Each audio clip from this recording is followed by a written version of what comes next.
The following content is a voice interview of the founder and CEO of Deepseek, Mr. LIANGFENG. It was conducted at the beginning of this January, a few days before DeepSeek R1 entered the global market. The original interview was conducted in Mandarin. I translated the video into English. I'll be the voice actor of DeepSeek's CEO, Mr. Liang. As for the female interviewer, Lady An, I'll be using an AI voice changer of me. Unlike many of my previous videos, I will not make any comments, so this will be an uninterrupted version of the interview. If you enjoyed this interview, don't forget to press the like button and share it with your friends. The interview starts now. The release of DeepSeek V2 quickly triggered a vicious global AI large market price war. Many people say that you guys are the game changer, market disruptor. Do you agree? It was not our original intention to become a game changer or market disruptor. It was by accident. Okay. Were you guys surprised by this? We're extremely surprised by the market's response. I never thought people were so sensitive to the price we set. We're just following our own pace. We calculate our own cost overheads and set the price. You see, our principle is not to lose money, but also avoid overcharging our customers. The price we set is slightly above our cost, and we're satisfied with our margin. Other companies think you guys are trying to steal their customers by offering such a low price. What do you guys say to that? Grabbing customers are not our priority. We lower our price because through our research, we are able to find ways to lower our costs. Another reason is because we think AI or AGI should be a technology that is affordable to everyone. Before this, most companies in China usually just copy the current generation Llama model to build application on top of it. Why would you guys spend time building your own large model? If our goal is just to build an application, then using the Llama model will be more logical. But our goal is AGI. This means that we need to explore new model structures. We want to push the strength of our model with the limited resources we have. So we consider this process to be basic research needed in order to scale up to larger models. And in order to make the model more advanced, more human-like, we also spend time developing data structures. So you can see all these advancements in our models today. Also, Llama's training efficiency and costs are already 2 generations behind the market's existing leaders in the US. How big is this difference in generation? Well, the training efficiency is lower. I think it requires double the computing power from the best model in China in order to match the best one outside of China. And data efficiency is also only half. So I would say probably it requires 4 times the resources in China to match the best one in the world right now, which is in US. Our goal is to keep narrowing that gap. Most Chinese companies building models also go for applications. Why do you guys only explore models? I think the most important thing for us is to innovate. For many years, Chinese companies just borrow ideas from others and aim for a quick market entry. This is not sustainable. Our goal was never to make some quick bucks. We want to be the market leader in technology to help drive the entire ecosystem forward. People usually think that the Americans are better at technology innovations. Chinese are good at building apps. What's your take? I think we are at a point that we should also contribute to global innovation, not just be a free rider all the time. In the last 30 years of IT development worldwide, China basically didn't participate in any real technological innovations. We're just too used to wait for someone else to come out with better hardware, better software. Same goes with AI scaling law. We expect these new innovations to be like magic falling from the sky, coming out of nowhere. In reality, these are the result of research and development by technological innovators, currently dominated by Western countries. A relentless efforts in pushing the boundary of what is possible. We never participated in this kind of innovation, so people are not familiar with the process. I will say China is not 1 or 2 years behind. It's the difference between original innovation versus imitated innovations. Why do you think DeepSeek V2 shocked so many people in Silicon Valley? I think this is an ordinary innovation among the many innovations that occur in the United States every day. I think they are surprised because it is a Chinese company making the contribution this time. Like I said, Chinese companies are known to be followers, not innovating leaders in this sector. Still, large language models are an expensive investment, a luxury most companies cannot afford. The price of innovation here is very high. From my understanding, most companies prefer faster market entry. What do you say to that? Definitely, the cost of innovation is higher, and this tendency to just follow has become somewhat of a specialty here in China. But look at it this way, look at the size of the Chinese economy today.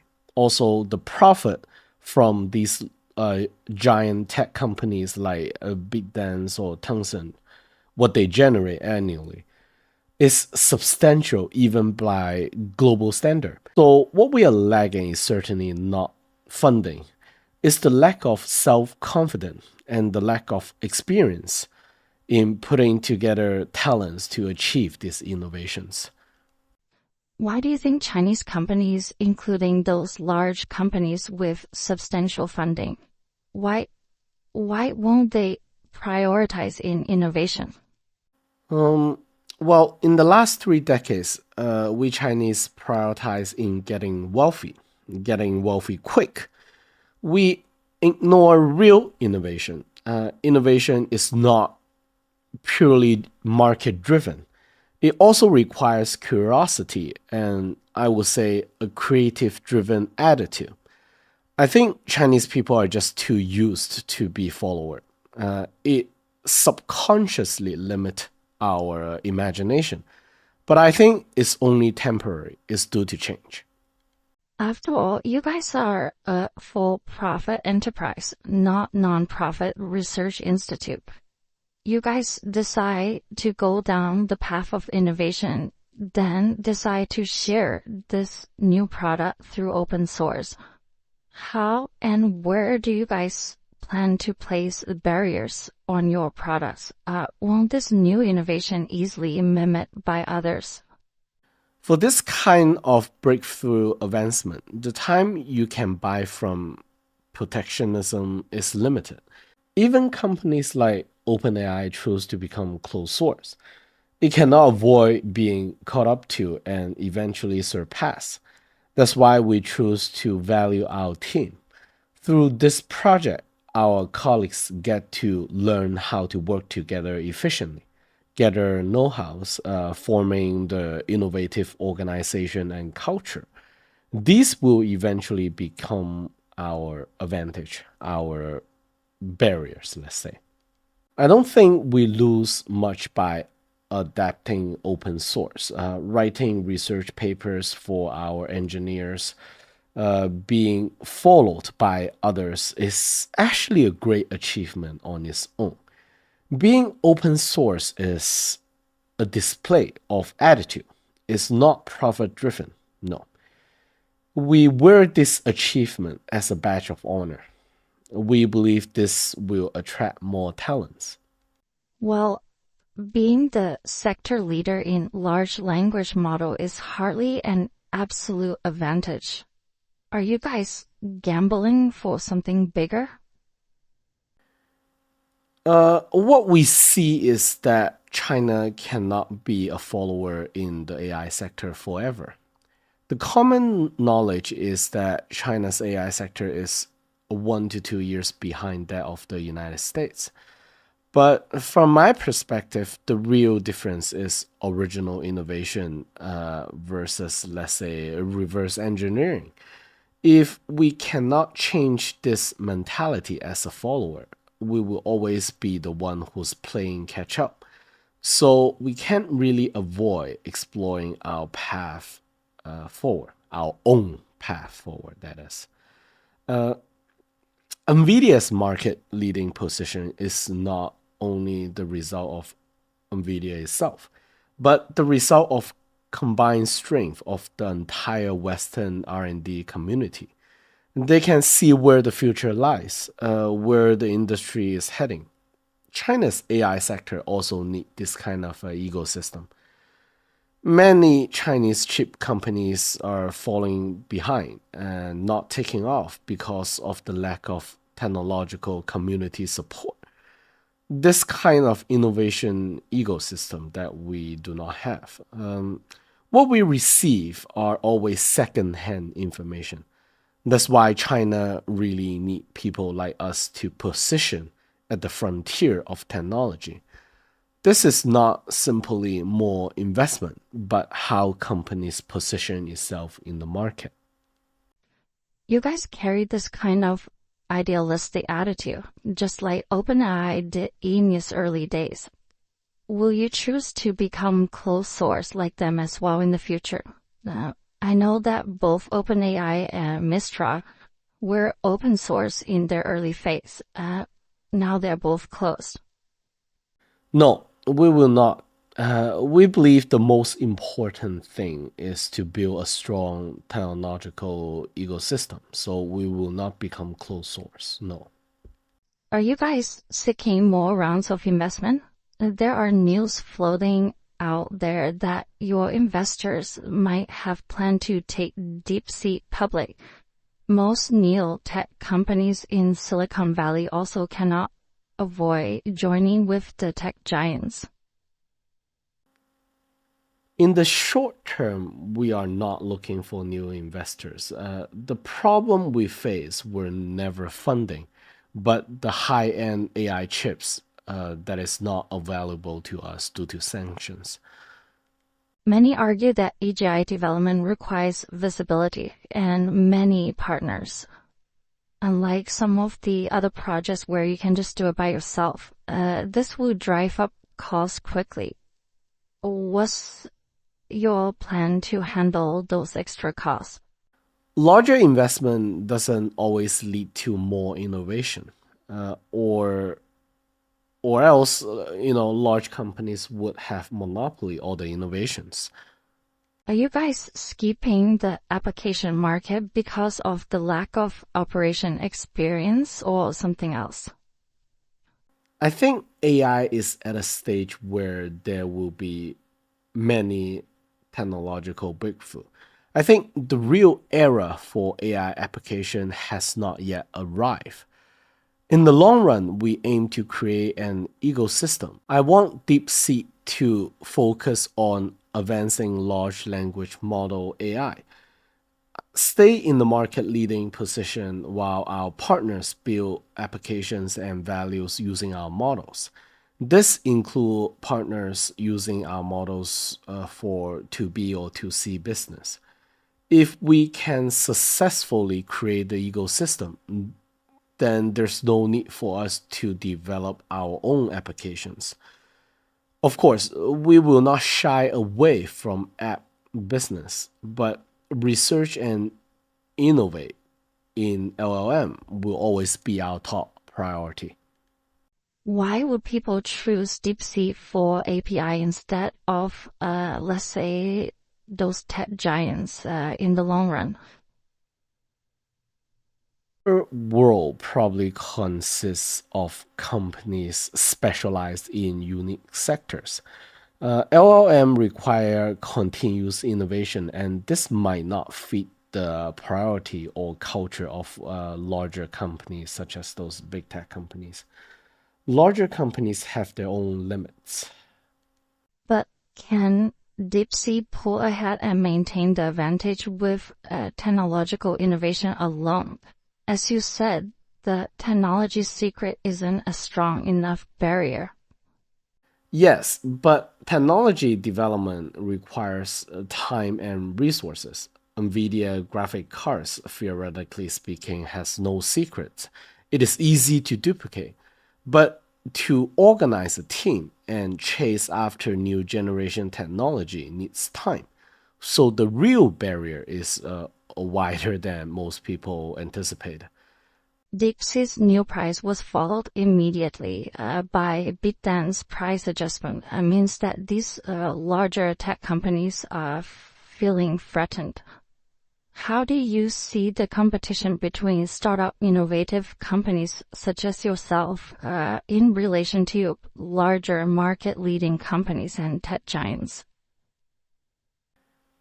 To be honest, we don't really care about this. It's like a psyop to us. Providing this kind of cloud service is not our primary objective. Our primary objective remain in advancement of AGI. I don't see any major breakthrough on the horizon, but I also don't see any major advantage of those larger companies. Yes, larger companies have existing user, but their business model and their revenue are also their burden, I would say. It will make them a target, vulnerable to be surpassed. What's your opinion regarding the other six LOM startup companies in China? What will be the end game looks like? Maybe 2 to 3 companies will survive. Currently, we are all burning through investment. So those companies with a clear vision and focused strategy will more likely to survive till the end. Other companies might branch out and transform into other business sectors. As long as they can create value, they can exist in one form or another. What's your core philosophy when it comes to competition? My philosophy is whether a product can help society to operate at a higher efficiency and whether you can find your position in the entire supply chain. As long as it drives up efficiency, it has value. What happened during the process is often temporary, just a distraction. OpenAI's ex-policy director, Jack Clerk, believes that DeepSeek hires some incredible genius to work on its model. Can you tell me what kind of people DeepSeek hired to work on its project? There's no top super genius, just fresh graduates from top universities, PhD students, and young talents with a few years of experience under their belt. Now, most companies in China insist on finding talents abroad. They believe the top 50 talents in these sectors are likely not in China to begin with. Where did DeepSeek find so many talents to work together with? DeepSeek V2 was built entirely by domestic talents. Maybe the top 50 talents you said are not in China, yes, but we can cultivate our own talents. How did this current MLA breakthrough come from? I heard it was from a young engineer's own curiosity. Is that true? After studying the patterns of mainstream tension architecture development and breakthroughs, this young engineer had a sudden inspiration to design an alternative architecture. However, turning this idea into a functional, program took us a while. We formed a separate team to do this project. Took us a few months to make the breakthrough. Transformer was born in Google's AI lab, and ChatGPT was born in OpenAI. Do you think there's a difference between innovation that's from big tech giants compared to, let's say, smaller startup companies? I think whether it is Google AI Lab or OpenAI or AI Labs here in US, they are all valuable. I think breakthrough from OpenAI is partly due to chance. So innovation is chance-based then. There was this retractable door between your meeting rooms. Your colleagues told me that these doors keep opportunities and chance possible. I think to innovate is to believe. I think innovation in Silicon Valley is driven by a lot of courage. When ChatGPT came out, Chinese innovators were depressed. Whether it is investor or tech giants, all think that the gap is just too big to catch up to. That the best strategy is just committed in making applications. Innovations require self-confidence, self-belief. Usually these characteristics are more pronounced in younger people. You guys are not active in seeking new investment, rarely promote your company, so there's a lack of visibility. How would talents find you guys? How do you convince them that Deepseek is the top choice for AI structure engineers? Well, because we're doing the most difficult task, that's why. The brightest talent are often attracted to the most difficult tasks, to solve the most difficult questions in the world. I think in China, the brightest talents are often undervalued. This is because there's a general lack of core innovation in China, and it's difficult for these brightest individuals to reveal themselves. We're working on the most difficult projects. They will automatically attract all those best talents to us. OpenAI's recent release didn't announce ChatGPT 5. Many believe this is a sign that the development curve is slowing down, doubting, the scaling law. What do you think about it? I'm actually quite positive. The entire industry is within our expectation. OpenAI is not God. It's unrealistic for them to be always leading the charge. How long do you think it will take to achieve true AGI? What kind of roadmap do you guys have? Maybe 2 years, 5 years, 10 years. It should be within our lifetime. Regarding roadmap, there's really no clear agreement even within our own company. We're focusing on three directions right now: mathematic and coding. The second one is multi models, and also the third one is natural language.